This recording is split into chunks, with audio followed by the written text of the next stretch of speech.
अब तक मगर है बाकी नामो निशा हमारा। এই যে 15 আগস্ট স্বাধীনতা দিবস, আজকে আমরা কেন মানাচ্ছি, এই দিনটা আমাদের জন্য কেন এত খুশি? এর আগে আমাদের মুসলমানদের উপর, ভারতবাসীদের উপর অনেক রকম ভাবে অন্যায় অত্যাচার করা হতো, তাদের উপর জুলুম করা হতো।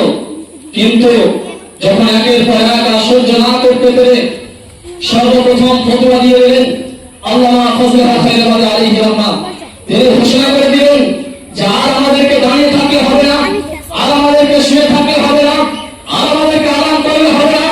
এখন আমাদের জন্য সেই ইংরেজদের সঙ্গে লড়াই করা আমাদের জন্য অপরিহার্য হয়ে গিয়েছে।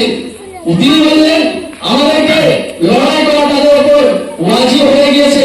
এই ফতোয়া যখন তিনি দিয়ে দিলেন, ফতোয়া দেওয়ার সঙ্গে সঙ্গে দেওয়ার প্রতি হামলা শুরু হয়ে গেল। আল্লামা ফজলুল হক খায়রবাদী আলাইহি রহমানকে গ্রেফতার করা হলো। আমরা অনেকে অনেক রকম শুনেছি, কেউ বলি যে অনেক রকম ভাবে, যে কেউ বলে যে মুসলমানেরা সেই জায়গায় ছিল না, মুসলমানেরা সেই জায়গায় ছিল না। আজও পর্যন্ত ইতিহাসের পাতায় পাওয়া যায় যে ইউপিতে প্রায় ৫০,০০০ ওলামায়ে কেরামগণ এই দেশের জন্য শহীদ হয়েছে। সুবহানাল্লাহ। শুধু এটাই নয়, আল্লামা ফজলুল হক খায়রবাদী তিনাকে ফতোয়া দেওয়ার কারণে তিনাকে কারাবানের জেল পর্যন্ত যেতে হয়েছে। কারাবানের জেল কাকে বলা হয়?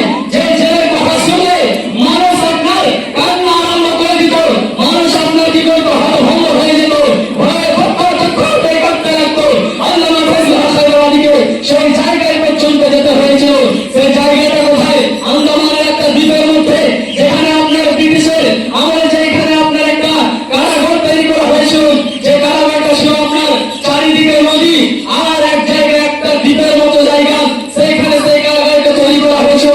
কারাগারের জেল, সেই জেলটা কেমন ছিল? আজ আমাদের সাধারণ জেলের মতো নাকি অন্যান্য জেলের মতো?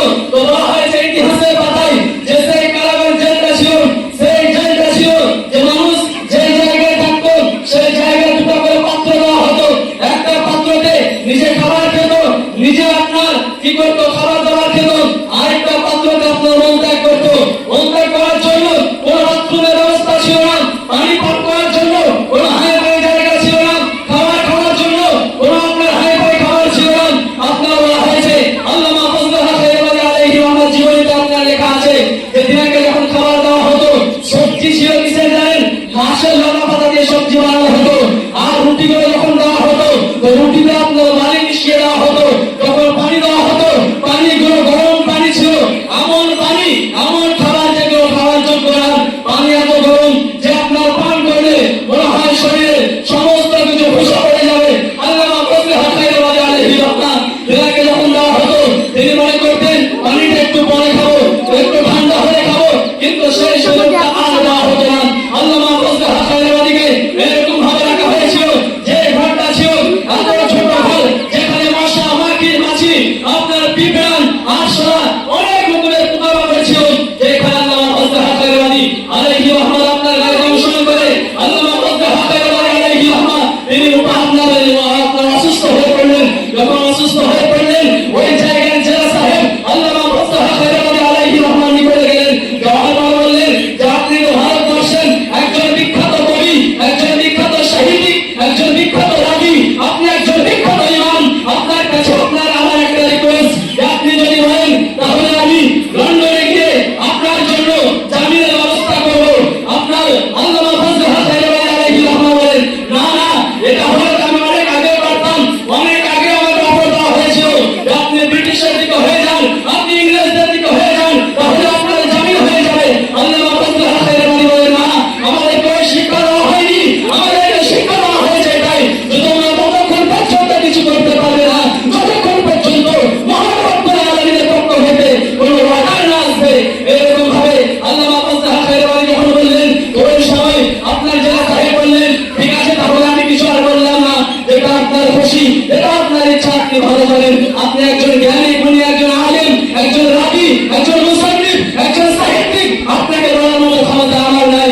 এরকম ভাবে এইদিকে আল্লামা ফজলুল হক খায়রবাদী আলাইহি রহমান দুইজন ছেলে, একজনের নাম হলো আব্দুল হক খায়রবাদী, আরেকজন নাম হলো শামসুল হক খায়রবাদী। শামসুল হক খায়রবাদী তিনি জ্ঞানী গুণীদের কাছে পরামর্শ করলেন, এক এক করে 4 বছর ধরে আল্লামা ফজলুল হক খায়রবাদীকে ওই কারাগারের জেলের মধ্যে আপনার ভরা হয়েছিল, বন্দী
কি করছে, যে জানাজায় সামিল হয়ে আছে।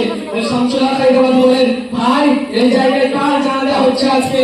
একজন আপনার চোখে জল নিয়ে বলতে আছে, আপনি মনে হয় জানেন